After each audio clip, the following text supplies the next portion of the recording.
কার্য আর ভালো লাগছে না। জীবনটা বড় একঘেয়ে হয়ে গেছে। আমার এমন একটা জিনিস চাই যা পৃথিবীতে কারও নেই। আজ্ঞে মহারাজ, আদেশ করুন। আমরা সাধ্যমতো চেষ্টা করব। আমার পক্ষীরাজ ঘোড়া চাই।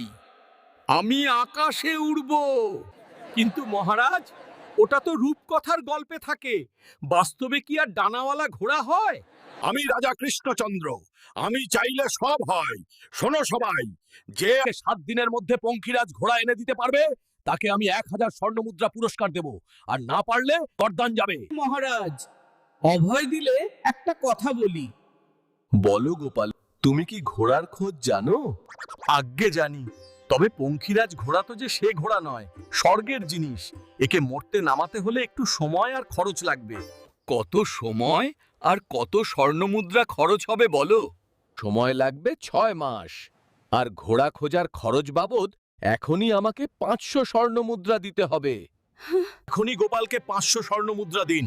কিন্তু মনে রেখো গোপাল, 6 মাস পর ঘোড়া না পেলে তোমার রক্ষা নেই। চিন্তা করবেন না মহারাজ, 6 মাস পর ঘোড়া নিয়ে হাজির হব।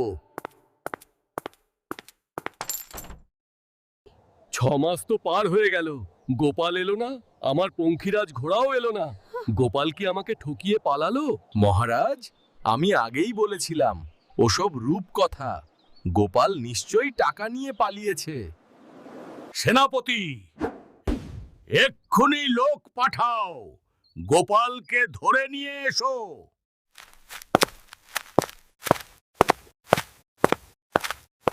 মহারাজ, রক্ষা করুন।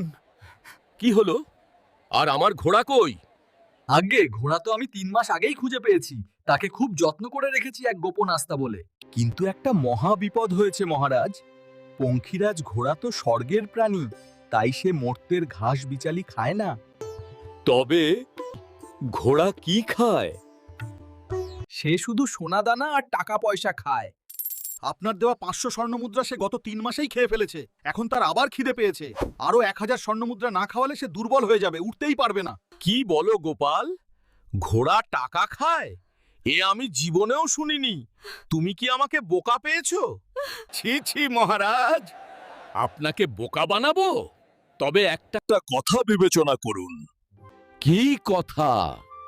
আপনি যদি বিশ্বাস করতে পারেন ঘোড়া আকাশে ওড়ে, তবে ঘোড়া যে টাকা খায় সেটা বিশ্বাস করতে দোষ কি?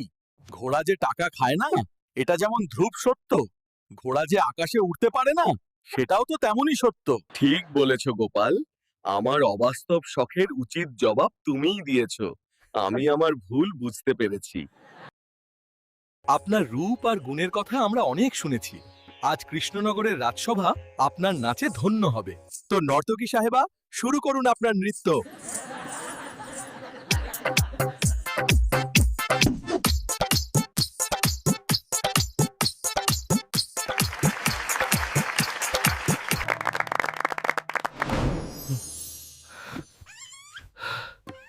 এটা তাহলে কি স্বপ্ন ছিল? এই যে শুনছেন, আমি গোপাল বলছি।